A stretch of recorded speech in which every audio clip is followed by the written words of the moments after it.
Get your paws off me, you damn dirty Gerald.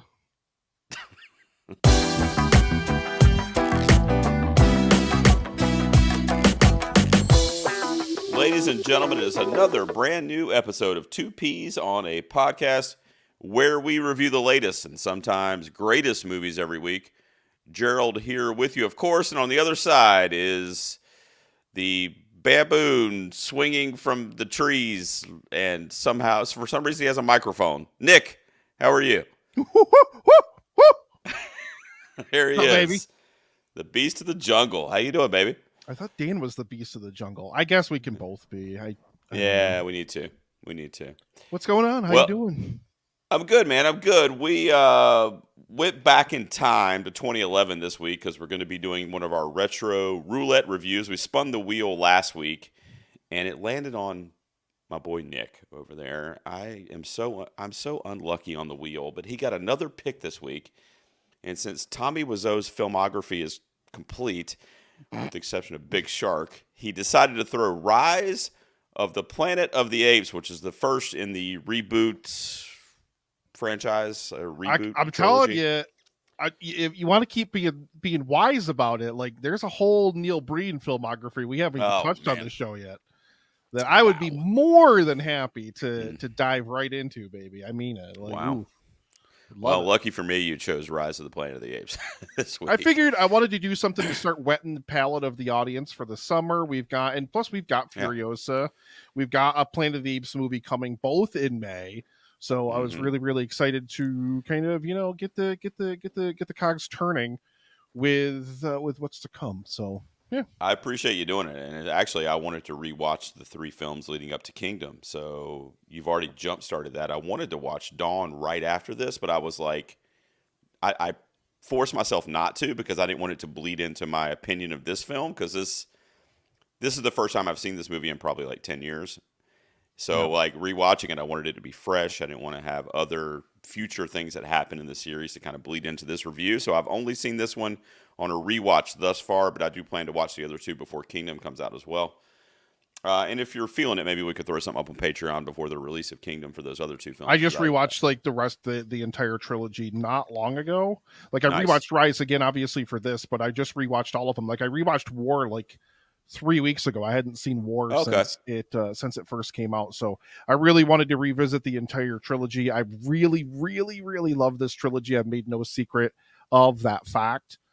It's weird though, the way that Dawn juxtaposes against Rise. The way that Dawn begins is essentially the way that Rise ends, with like that pandemic map of how the virus spreads and all that kind of things, and like the breakdown of human civilization. And at the end of Rise, I mean, we haven't gotten to the review yet, we got to get there, but at the end of Rise, it's very much like a more kind of an action oriented like beat because of all the action and stuff we've just seen at the climax of this film. And at the beginning of Dawn, it's very tragic. Like the music's completely different. Like it's great because I did start watching Dawn. Like it rolled right over in Hulu. Like it rolled right over and started playing. So I just let it go. And like it's really interesting the way that it juxtaposes against the same. I mean, it's different colors and stuff, but it's basically the same sort of thing in the 2 films. It's really great to watch that contrast. We'll see how it comes out when we talk about Rise here, but I agree with you. It's a great set of films. Well, before we get there, Nick, we got a couple things we got to do before we get into our review of Rise of the Planet of the Apes. It's been a few weeks. We're going to bring back where we see what Nick cares about this week in entertainment news as we spill the peas. Oh, no, not the peas! Not the peas! Ah! Thank you, Nicolas Cage, a.k.a. Nick. Leonardo DiCaprio has been cast as Frank Sinatra in a biopic that's going to be directed by Marty Scorsese. Jennifer Lawrence is also going to star as his second wife, Ava Gardner, in that film. Nick, does this excite you? Do you care about this? What do you think of the casting? Where are you at on this, man? I don't care. Oh, yes. Listen, this batting is gonna 1,000. This is going to be like, and listen, I love DiCaprio. I love Jennifer Lawrence, and I don't even dislike Scorsese, but damn well this is going to be like some 5-hour long bloated monstrosity that's going to be launched onto whatever streamer decides to give Marty carte blanche to do this thing again. If he can prove that he could still make like a good, tightly edited film that's like 2 hours long or whatever, even 220, 230, like get into the nitty gritty of Sinatra, like give it to me. Like I don't dislike Frank Sinatra or anything, but I just don't like, I have such a fear that we're just going to get another bloated The Irishman or Killers of the Flower Moon bunch of nonsense out of this. And ain't nobody got time for that. I'll tell you right now, if it's going to be like 4 hours long, I'm sitting it out. You're getting a guest on that week. I don't care. They're too long. They're too long. I give you that much. You're right. But I'm really excited for this one. I feel like Frank Sinatra is one of those icons that has to have a biopic about his life. It's like, why doesn't that exist yet? You know what I mean? If it does, I haven't seen it. Will DiCaprio be able to pull off the singing is my question. I don't know about that part. I don't know about that part, but think about the suave. If they do the weird thing that they did with Bohemian Rhapsody, where they have somebody ghost singing, also Rami Malek, but also Freddie Mercury's voice, like weirdly amalgamated in a lot of cases to do like that. Get. I mean, I don't know if Leo can do it, but if he can't, then it's going to hurt the film. Has he had any roles where he sang? I don't think so, right? I don't know. How do you feel about that in general? That's a broader discussion topic, I guess, but how do you feel about that in general? Music biopics in which the people don't actually sing. I prefer that they do because it feels more authentic. Like when Joaquin sang Johnny Cash's tunes and Walk the Line. I mean, it was, on the soundtrack. Taron Egerton and Rocket Man, which is an incredible film. I love that movie. Yeah, I prefer it that way, but I think there was a break in the timeline, I don't know, maybe 10, 15 years ago where we didn't really think about it before then, and it was just kind of like, these are actors, they can't sing, they can't do these legends justice, so we didn't really think about it. But as time went on and got a little more savvy with vocal coaches and that kind of thing, like, I prefer it. I would much rather the actors take on to try to recreate it as best they can, but even if it's not exact, it's going to feel more authentic. It's going to feel like I'm watching them, the actual legend or whatever perform it. You know what I mean?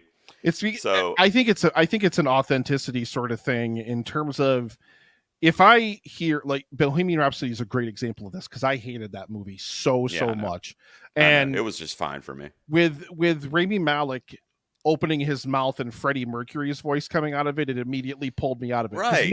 Nobody's Freddie. So as soon as I heard Rami Malek singing in Freddie's voice, it pulled me out of it because it just reminded me he's not Freddie.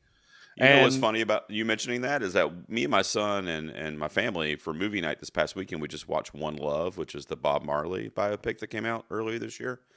And Kingsley Ben-Adir, who's a great actor, we watched the whole movie, and he sings the Bob Marley songs. The actor sings them. They're not, lip synced or whatever. Yeah. And it gets to the end of the movie, and during the credits, it shows clips of the actual Bob Marley.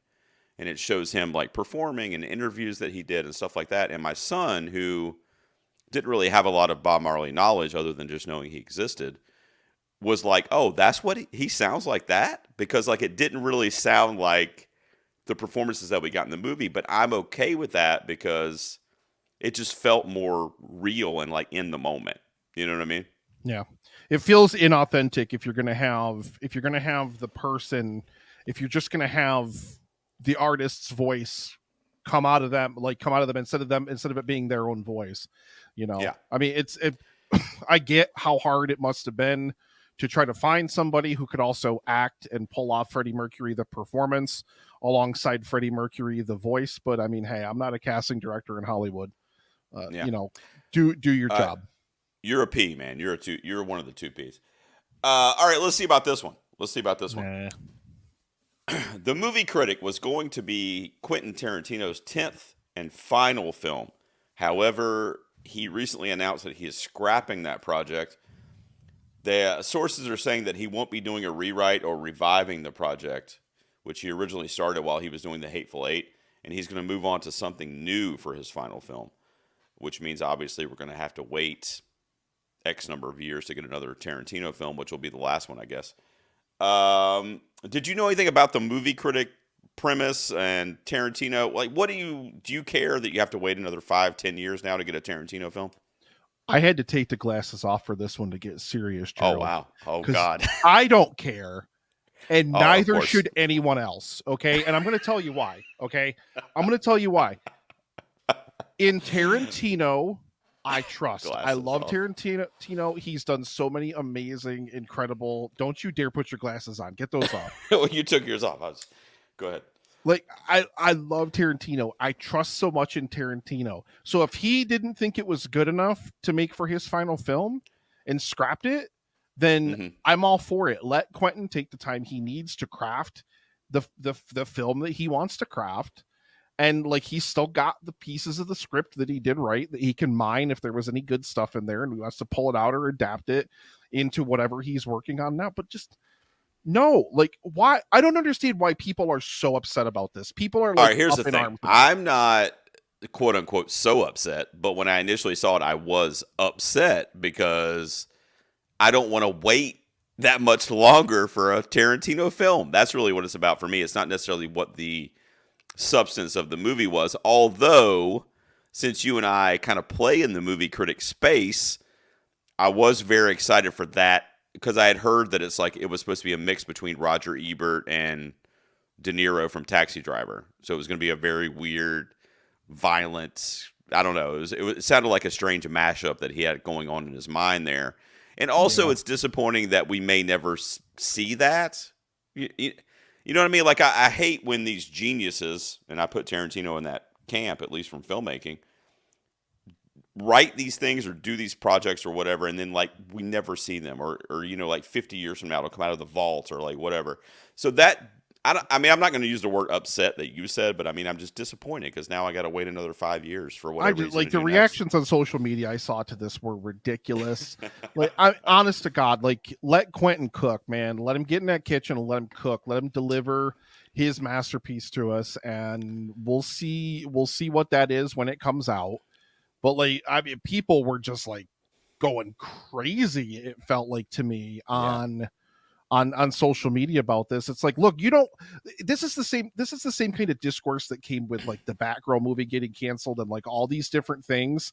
When something's taken away from the audience, you're already pumping this up to some level in your head, and like people like crowed on and on and on about the Batgirl movie about like what if it really was just straight garbo? What if it was just absolutely the worst garbage ever committed to celluloid? And like, I mean, I don't know if it was or not. I don't know. We'll never know. But like, people getting so up in arms about things we never see is a really, really weird thing to me.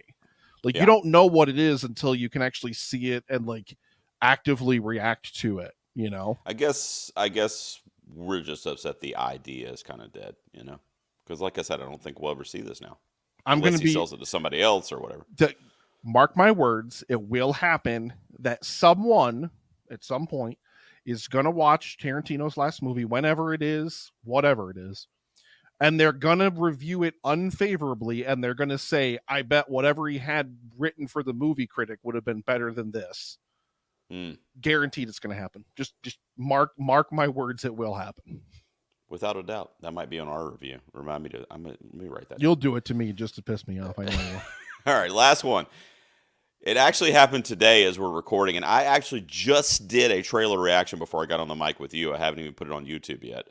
And I just watched it about an hour ago for Deadpool and Wolverine. The official trailer finally dropped today as we're recording.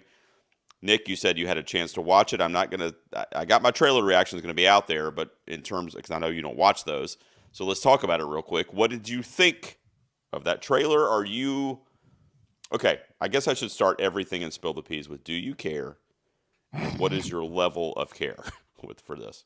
We're going to cover this on the show. So it's an MCU thing, which I hate the MCU. I've hated the MCU. I hated the MCU like back in phase 1 and phase 2. Like, y'all are bandwagon jumpers jumping on my bandwagon at this point. Like, everybody hates it now and thinks it's terrible. Guys, it's always been bad. Always. A couple good movies does not a good franchise make, but I digress. Like, I love the Deadpool movies. Second one a little bit less so. Second one like a little bit less so. Even though Josh Brolin showing up is, who is he? Cable? Is that who he was? I think he was Cable. I think so, yeah. Was great. Well, it was really, really great, but not as good a movie as the first movie. But that said, like I'm in on this. Like I love it. I love, like, the trailer immediately makes it clear that this is going to be as hard R as the previous two films were. Right. It takes. I mean, I love in both of the trailers now. I think we've gotten like just direct, straight shots at Disney and like all that sort of thing. Like I think in the first trailer it was like, it was like strap-ons or like right. poking or like, you know, something like that. I don't know what. And then this one was cocaine. Like I love that them, like, you know, breaking the fourth wall to take the direct shots at the other, like the rest of the Disney product. I love the fact that it's very clearly going to be hard R. And you know, it's, if you just give me more Deadpool goodness, plus I mean it's going to be him and Hugh Jackman because they're real life buddies. They love each other. Exactly. Yeah. It's going to be great to watch them just pal it up on screen for 2 hours. I agree. And Ryan Reynolds was involved in writing the script for this one, and you know, the lore has it that, you know, he basically lobbied to play Deadpool because that was his favorite comic book character, and he really has an attachment to it and to the story. But what I was going to say, that footage just accidentally made its way out there. That Deadpool test footage, like ages ago. right. Such an accident that happened. What do you mean? Yeah. Well, what I was going to say about the trailer, though, is that as I was watching it, and this could end up being a dumb statement if the movie's not that good. I think it will be, but if it weren't, or if it was just another superhero movie, and I'm putting that, you know, in air quotes, because I'm over them as well, with the exception of a handful here and there over the last, I don't know, 5 years. Otherwise, I'm like done. But as I was watching the trailer, I was excited. And I haven't been excited. I'm not even kidding. At least 5 years, maybe more, since I've been excited about a movie that's centered around a comic book character or a superhero genre. I mean, there's been movies I liked, like you and I kind of enjoyed The Blue Beetle last year. I liked Matt Reeves as the Batman. Like, I mean, there's been a handful of films here that I think are good movies, but I haven't been excited about them leading up to it. You know what I mean? Yeah, Even the Batman, which is like, Batman's my favorite superhero, period. So I should be excited about that. But I was excited watching this trailer because I feel like Ryan Reynolds is Deadpool. I feel like Hugh Jackman is Wolverine. Like you said, they're buddies in real life. They're going to take this seriously. It's going to be a hoot. It's going to be hilarious. You got to imagine the action is going to be top tier. I mean, even in the trailer, it was great.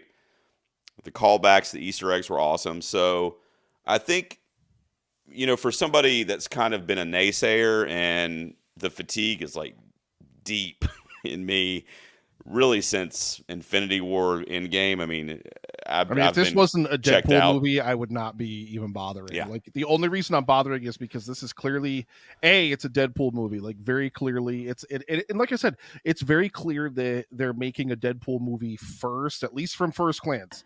Like if I end up being wrong about that, and we sit down in the theater and it's more of this convoluted MCU trash that we've gotten like for the past. When did the MCU start? 2008. So the past like almost 20 years at this point. Like if it's more of that kind of garbage, then, you know, I'm going to be out. But I don't. Right. I think that it's going to be more of a Deadpool movie first, and we'll see if we really care about the wider MCU lore that it ties into. I won't for sure. I guarantee you that. But I'm hopeful, and I think the big takeaway for me and what I was trying to illustrate to you is it's just that I'm excited again about a movie that centers around somebody in the Marvel Universe. It's just crazy because I haven't been excited probably since the last Deadpool movie, honestly. So I'm excited for it, and I think these guys, you know, I named my son Logan, which is named after Wolverine. I mean, the X-Men are my favorite comic book group. What if he really is Wolverine? Does he have advanced healing factor? Go break his leg. He does have some sharp fingernails, so I don't know. Yeah, I need to check into that. All right. So Deadpool versus Wolverine, and also I'll put a tag up here for you somewhere if you guys want to check out my trailer reaction to that I just recorded tonight as well.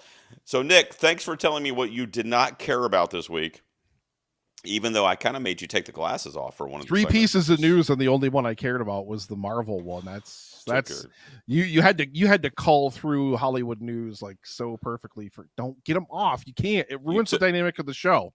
You took your glasses off of that one, though. Got me going there. All right, Nick, we're going to get into Rise of the Planet of the Apes and let people know what we thought of that flick here in a second. But before we start every review, we like to head over to social media and see what the fans had to say, because they like to ask us one big question.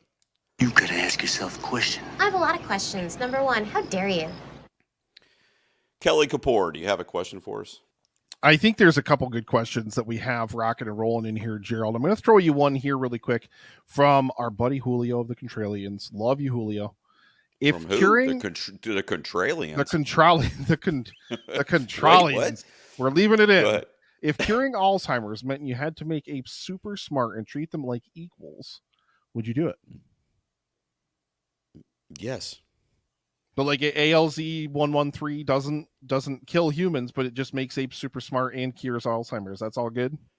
But are they super aggressive, or are they like coexist with us? I mean, if you have to make them super smart and have to treat them like equals, as good as human beings are about treating even other human beings as equals. But that's a different discussion, I guess. I mean, I don't know. Maybe I should think about it a little bit more, but I mean, you're making me second guess it. But imagine 24-hour news arguments about like giving apes the right to vote or something like that. Right. Yeah, that's true. But I would say yes, because I mean, Alzheimer's sucks. I mean, keep apes in ape schools. Like apes have their own like separate waterfowl. Like like that would be the crappy thing. Like Julio's question opens up like that logistical can of worms that like everybody'd be like, well, okay, like fine, we don't have segregation anymore for other human beings, but these aren't even human beings. We gotta segregate them out and keep them out and all that. It would would happen. It would be a tough road. I mean, it would be a tough road, man. But if we're curing Alzheimer's, I gotta say, yeah. I mean, that's I'd agree. I really liked that. I really liked that question. I thought it was a really amazing question, and I wanted to throw one more at you. Yeah. One more. Yes, I love Frida Pinto. Did he mention that? He did ask about your love of Frida Pinto. I was joking. But yes, I do love her. But Jason Nerdvert asked, is there a reboot of another franchise that starts as strong as this one? What do you think? That one I thought was a corker, so I was like, ooh, I like that one. Wow. Yeah. Well, spoilers for our review, or at least for my take, but I think this is a very, very strong reboot. I mean, I know you're a fan of a lot of the Superman stuff with Cavill. I don't know if you want to mention those. I don't agree with that, but reboots. I mean, I would watch Man of Steel 1,000 times before I watch Christopher Reeve's Superman, and I don't even dislike Christopher Reeve's Superman. That's just a dumb statement. Christopher Reeve's Superman is a great movie, but I'd watch Man of Steel 1,000 times first. A horrible take, 1,000 times over. I don't know, man. Best superhero movie ever made. Deal with it. Oh God, that's one that you have to think on. Honestly, I don't know, but I'm having trouble thinking of one that was as on the nose and good as this one was. Really, I mean, that's a good question. I mean, maybe if we like studied it and do some homework, we might come up with something. But Casino Royale, Bond, some people might say, some people might throw that one in there. Yeah, I could see that, I guess. Yeah, I don't know if you. I don't know. For me, I think this is a really, really strong one. So I don't know. It'd be tough. I agree. The only one I was going to mention, Nick, over on Facebook is Amanda Inman, friend of the show on Facebook in the fan group, says, "What if they were dogs instead of apes?" That's all she says. Rise of the Planet of the Dogs. Can you see that movie, or how would that play out in your mind there? I mean, that's interesting. I think it would. I think because we're apes are like very, very big, very, very strong, almost scary when they get like really big and aggressive, especially like bigger apes like gorillas and stuff like that. So I think it becomes a different thing when it's dogs and stuff. This was already a Rick and Morty episode where like dogs. Oh, was it? I didn't know that. And it was like a season 1 of Rick and Morty too, I think, where like. I forget what the plot of that one even was, but it makes like the dog becomes super smart and like a whole sentient race of dogs like takes over the world or something like that. Yeah, it was super good episode. But I think it would be an interesting concept because I mean, how you going to treat a dog seriously when it'd still be like, oh my God, you're the goodest boy. I love you so much. Like I'd still just be like, I want to go roll around with the doggo, and I mean, it would be creepy though to like walk into your living room or whatever and see your dog standing on two hind legs and making that face that Caesar makes. Just that serious like human emotion face. I mean, I don't know. I don't know necessarily that dogs would walk on, because dogs don't, like, chimps can do that now, like where they can walk on just their hind legs. Like dogs don't do that normally, so I don't think that would necessarily physiologically change the dogs. Can I still walk you around with a collar? And you could definitely still put the leash on me and walk me around, Daddy. Yes. Okay. All right. Well, then I'm good then. Good. Okay. Thank you guys for the questions and one big question this week. If you want to get involved, check the show notes. Producer Dan's got links for you to the Facebook fan page, the Discord, etc., Patreon, and you can submit questions for us and we can shout them out on the show every week. All right, so it's time to get into our review of Rise of the Planet of the Apes from 2011. Ooh. And just like any current release, Nick and I give our scores out of 10 up front, and we have not discussed it with each other yet in what we call the early score reveal. Damn it, this always happens. I think I'm going to score, and then I never score. It's not fair. All right, Nick, count us in. We'll get this love fest going here. 1, 2, 3, 8. Hey! Look at there, 2 8s. An 8 from me, an 8 from Nick, and an 8 But I from like the it when I Peas. can hate you. I know. Damn. Why is this like this is the best movie I've watched this year, and it came out in 2011? Man, get the hell out of here. You saw Dune Part 2, you saw Civil War. You're good. Wow. Actually, that's not true. It's not the best movie I've seen this year, because I've seen Dawn of the Planet of the Apes again this year too. Oh, okay, all right. Well, Rise of the Planet of the Apes, 2011, directed by Rupert Wyatt, starring Andy Serkis, James Franco, Frida Pinto, Brian Cox, John Lithgow, and many others. Obviously, kind of the reboot of this franchise that had not been seen on film since, I think, the early 2000s with the Mark Wahlberg, Tim Burton films. Is that right? Yeah, I think 2001, I think, was when that reboot came out, yeah. Yeah, so there was about 10 years removed from that, whatever you want to call that, which would not be an You ever watched that movie? I've never seen that movie. I saw it. I saw it when it came out, but I don't know. It would have been an 8 out of 10. I mean, I didn't hate it, but it was probably like a 5 or a 6, So I think this is going to be a bit of a love fest. We obviously both really like it. We've seen it. I think this was my third time seeing it. Do you want to do spoil? You just want to talk about it? Let's just tell everybody. Just talk about it. Yeah, it's 13 years old at this point. If you wanted to see it by now, you would have. So no spoilers. I will never understand shows that do spoiler walls for films that are like a decade old. Like, if they had their chance, just talk about it. I agree. So why don't we let Dan run his promo? When we come back, we're going to talk about Rise of the Planet of the Apes and why we gave it an 8 out of 10. It will be a spoiler-filled discussion. So if for some reason you haven't seen it, just be warned. Dan, run the clip, and we will be right back.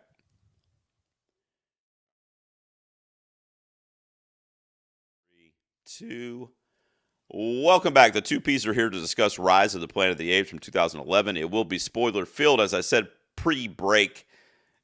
We both gave it an 8. We love this movie. I think this is, the one big question got thrown at us, Nick, and honestly, I'm having trouble thinking of a better film to start a reboot franchise than this one. I love this thing. I mean, there's some choppiness that you look back with the CG in terms of like them. There's some scenes when they're like climbing up the trees that are a little choppy and stuff, but then you stop and go, well, the bridge at the end of the movie, especially, there's some dicey CGI scenes in there too. I think when it's very clearly just like full CG scenes instead of mocap actors and stuff like that, I think it becomes very, very evident at certain points. But I mean, it's 2011 CGI. You can't fault it that much.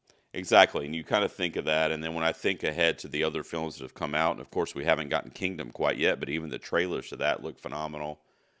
So my big thing in my rewatch of this film, which has been about 10 years since I saw it, it's been a while. Wow. Is how engrossing this movie is, and how the first half of this movie is almost like a character study of Caesar and of the relationship between Will and his dad, and how his work is, the result of his work is to hopefully get his dad better and to cure Alzheimer's. And he has a very personal connection to what he's doing professionally. Right. And that's really the first half of the movie. And then when he kind of starts building this relationship with Caesar, it's also a little bit about Caesar's development and how, at least through my eyes, I got a sense that Caesar's trying to kind of connect to the world the best way he can, because he doesn't really know the ape world. He only knows the human world. And he's somewhat of a prisoner in that human world, or a pet, or whatever phrase you want to use.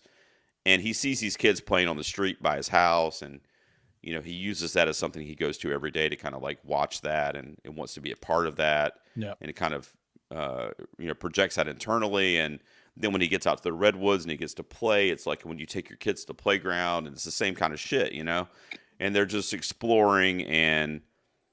But all the while you kind of know, like, okay, this is Rise of the Planet of the Apes. This is not going to be a cute kid that you're taking to the playground. You know what I mean? Like, this is going to do something bad's going to happen. This is going to end well.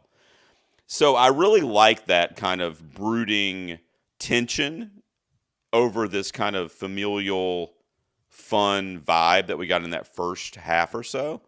And then when he gets to the ape sanctuary or whatever it was, that's when the movie kind of changes and we start to see the kind of darker side of this film. So I love the juxtaposition there and the two different kind of vibes that we get and moods that we get in this movie. But for me, and I don't know, I want to ask your opinion, but for me, it was all centered around Caesar. Like, I was really connected to what this ape was going through in his aging process and his growth to ultimately go from this baby in a box to taking over San Francisco. You know what I mean? Like, it was a very, very like heightened arc for this character. And Andy Serkis blows me away in this performance, even though he has very, very little dialogue spoken. It's just such a committed, memorable performance here that you could give him an Oscar right now, and I wouldn't argue with you. I mean, it was tremendous.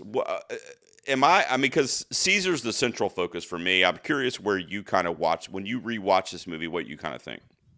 I don't disagree. I think Caesar is definitely the primary focus. I love Serkis, all the things that you said, but I think the thing that I've always loved about not just this film, but this trilogy as a whole is kind of the duality of like the protagonist and the antagonist split in there. And I think it's probably like my favorite type of post-apocalyptic media, because a lot of other post-apocalyptic media is always man's downfall through its own like machinations and things like that, like destroying themselves. Like, all post-apocalyptic media is just full of nothing but bad people who all suck, who are all the worst. Like, think of like The Walking Dead and like things like that, where people are like cartoon characters. They're so ridiculously whatever. I think I love this most of all because, I mean, it's not that there aren't bad human characters in here. I mean, Draco Malfoy pops up in here and is just a, big giant jerk face like he normally is. Which one's that? Tom Felton. Tom Felton. He's Draco Malfoy in Harry Potter. Yeah. Okay. But, it's not that there aren't bad human characters and things like that in the film, but ultimately it's the downfall of man's brought about by just the attempt to do good in the end. And I think that's one of the things that I really love about it. And that there are good human characters who definitely care about the apes, who definitely care about Caesar, and who care about those sorts of things. But it's kind of just like these overlapping of all these different things that leads to the downfall of society and the rise of the ape society. I think it's a fantastic juxtaposition. And it continues that throughout the entire trilogy too, which is, like I said, one of the reasons I love it as much as I do, because it's not just there was a big nuclear war and, all people are dead now and this is the after future. Although I am watching Fallout on Amazon Prime right now and I'm 2 episodes in. It's glorious, ladies and gentlemen. Yeah, I haven't it's watched amazing. that yet. Fallout's so good, but it's just, I love I love so much. I love pretty much everything about this. Like I said, it's only an 8 for me. I've got a couple of issues with the film that we can talk about, but I've always loved most of all that juxtaposition and that idea of humanity's downfall coming. What other movie was like that? I Am Legend was like that, wasn't it? Like trying to find a cure for cancer or whatever that led to the extinction of humanity in that film, I think. I really, really love those kind of post-apocalyptic stories as opposed to just this hellish whatever that you can throw on the screen instead. Greed or whatever, yeah. Right. Even though there's a little bit of a greed factor in this one too, but we'll talk about that. One of the scenes that popped out at me on this rewatch, and like I said, it's been about a decade, was the scene where Caesar escapes to get some of the M113. Is it M113, right? ALZ 113. ALZ 113. Yep. And he goes back to his home where he, was raised with Will and Frida Pinto. Am I right? Anyway. God in heaven. But Julio, get your pen, buddy. But he is in their bedroom, and he's standing over their bed while they're sleeping. And that scene really stuck with me. Like, did you, and I don't know if you could put yourself back to the first time you saw this movie in the theater or whenever you saw it initially.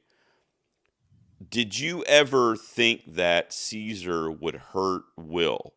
Like, were you ever afraid for Will's well-being? No, never once. Okay. Me neither. But that was a very ominous shot, I thought. And I thought that was maybe put in there by Rupert Wyatt to maybe give that element of like, ooh, is this, is he holding Will accountable for basically the whole human race? Like, it was kind of one of those moments where I was worried for a second, even though I'd already seen the movie, but I was worried for a second, like, oh, is he going to snap or do something here that would, hurt Will?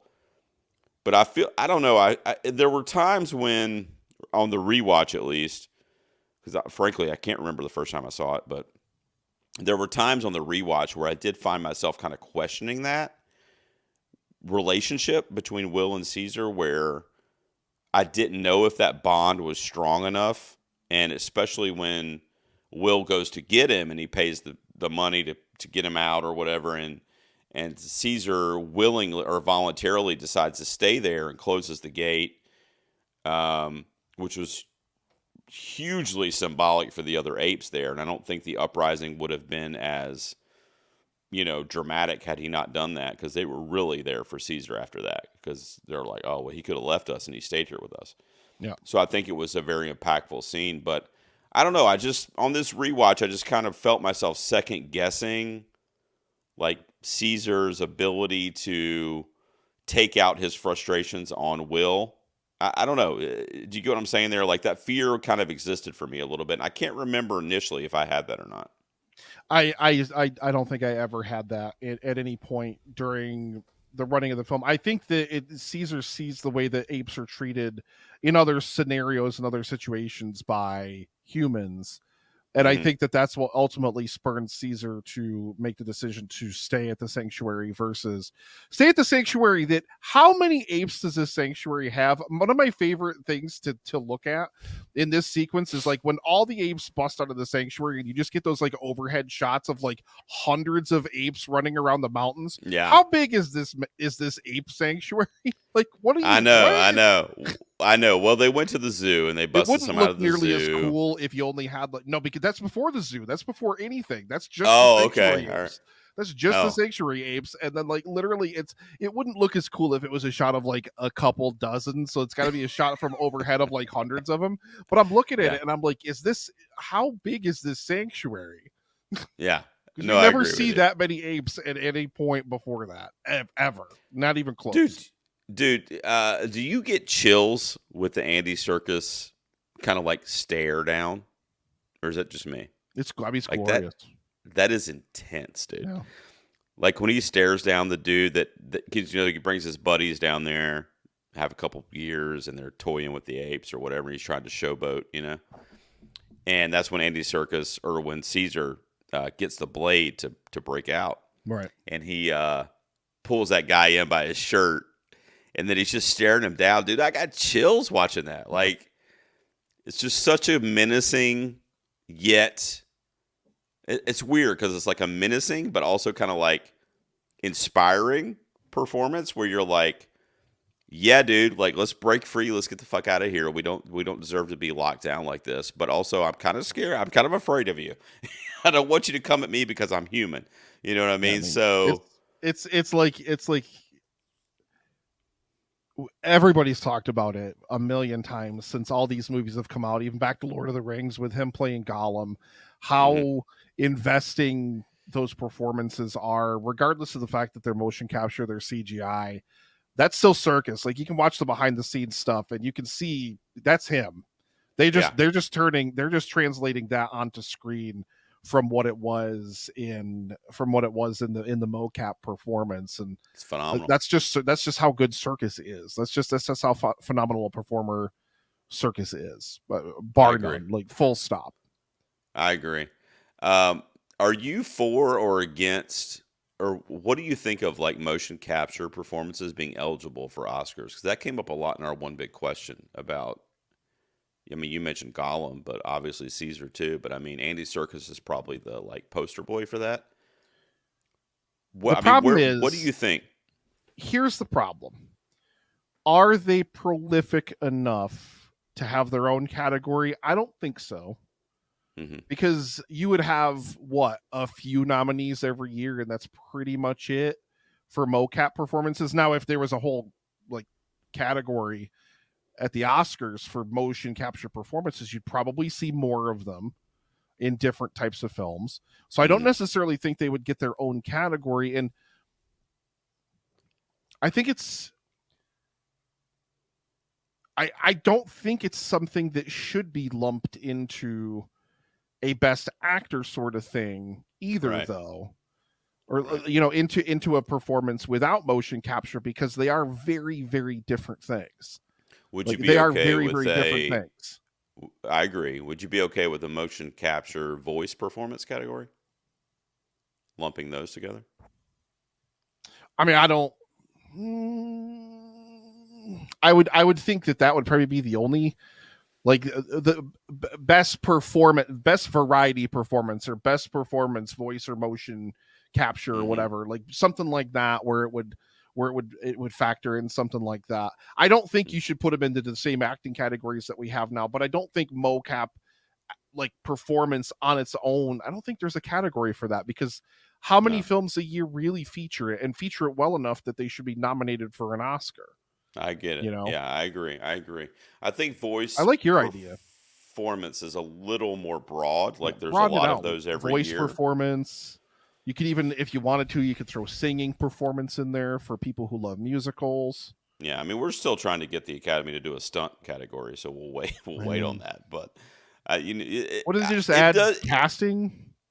They did. Yeah, they just added casting Oscar. Yeah, they did. Yeah. I don't know, just when Andy Serkis does shit like this, and, Kingdom of the Planet of the Apes is coming out this year, like, it does kind of bring that up, because it's like, it's so good. Like, without that mocap performance, this is not going to be as enthralling as as we're sitting here talking about it. I feel like, and I already told you that when I rewatched this, it was all about Caesar for me, and I was really captivated by the performance and by the arc of his character. Aside from Andy Serkis, I'm curious what you think of. I want to ask you about the action set pieces, but also like the other performances, like James Franco here is a pretty prominent role. John Lithgow, who's a veteran actor.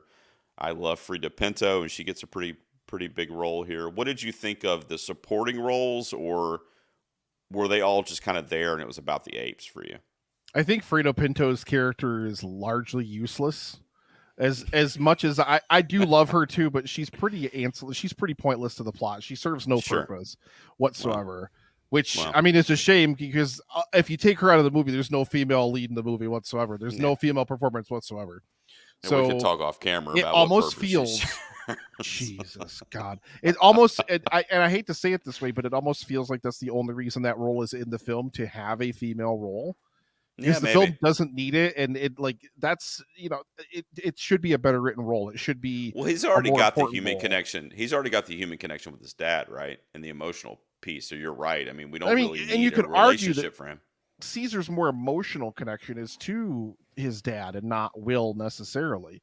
Obviously, there's a connection to both of them because that's his family, but yeah, I mean, arguably, it's like because it's Caesar goes out to try to defend his dad. That's how he ends up going to the animal sanctuary in the first place, is because he goes out there to, try to defend his Will's dad. So I feel like it's a shame when you have female characters like this, and it's the only female character that is literally anything in the movie, except for like one of the two party girls that shows up at the ape sanctuary with Draco Malfoy to drink beer. Yeah. Like, I mean, there's like no other female roles in the movie, and the only like major female role in the movie is useless. I don't dislike James Franco in it. I think he's fine. Yeah, he's fine, but I don't necessarily think he's. I don't think he's like the performances. John Lithgow is always great. Like, I'll never say a bad word about John Lithgow. But I mean, I think the problem is I think that the ape performers, because they're all like in the major scenes with the apes, they're all mocap performers. Mm-hmm. Those performances are so much better than the human performances. That the human performances kind of almost feel pale by comparison. Yeah. No, I agree with that. Like a little bit. So, What about the action set pieces? I mean, we really get in the last act with the climax on the bridge for the most part. And there's a couple other things like in the lab that happen. How did you feel? I mean, was it like, and again, I don't know if you can transport yourself back to the first time you saw this, but did you see this movie on a broader scale? I can ask you, did you see this movie more as like an action-packed film, or like kind of a dramatic study of what we were going to get with this trilogy or this franchise? It's definitely not action-packed. I mean, that's for sure. There's long periods of time where there's just not a whole lot of action, and when the film finally decides it has to break bad is when things really hit the fan and all the apes escape and everything. Even though, can I complain for just a moment about the contrivance in this film? Now, I'm willing to buy that once the ALZ 112, so Will's giving the Alzheimer's medicine to his dad, and it's made him better for years because it's a virus that introduces this gene therapy in order to repair brain damage or whatever. And so I'm willing to buy the fact that once the ALZ 112 stops working on his dad and Will goes back to his company, he's like, no, it works. I actually tried it on my dad, and like it can actually make you smarter. Like it actually made him more intelligent and things like this, that they would fast track this drug, the ALZ 113, without testing it fully. I'm willing to buy that dramatically because of corporate greed and things of that nature. But the whole contrivance of the way the rest of the apes get smart is because Caesar breaks out of the facility and goes home. Remember, Caesar's been gone. Caesar doesn't know about the ALZ 113. He doesn't know about this. It's an aerosol, which the first version of it's an injected thing, like you inject it. So why all of a sudden they decided to make this thing, which is a virus which could be easily transmittable into something that's aerosolized, is like it's like asking for a gigantic pandemic, but that's beside the point. But like I hate the contrivance that Caesar goes home and just happens to just, oh, what luck. They've decided that there's an aerosolized version of this now, and I can just roll it like a gas grenade through the sanctuary and give all the apes super smarts all of a sudden. Like, and then it's like, it's even worse of a contrivance of they go to the zoo and they free the apes at the zoo. Yeah. How do apes at the zoo getting smart? That's true. You know, like, I mean, like, do they get like? Is it because it's viral? Like, eventually they'll catch it, Like, do they have to be directly exposed? Like, it's definitely one of those things that you have to overlook. But I agree with you do. It's just one of those pills you have to swallow to. I do think he went back to the house with the clear purpose of getting the drug to for make some of the apes smarter. But I don't think because he didn't know it was airborne, right? Like he thought it was an injection. I think no, because as far as Caesar knew, before that, it was just the injection. It was just the 112. Right. Like it was just like Providence. Like, oh, here's this gas grenade version instead that'll make all the apes smarter instead. And it's like, what?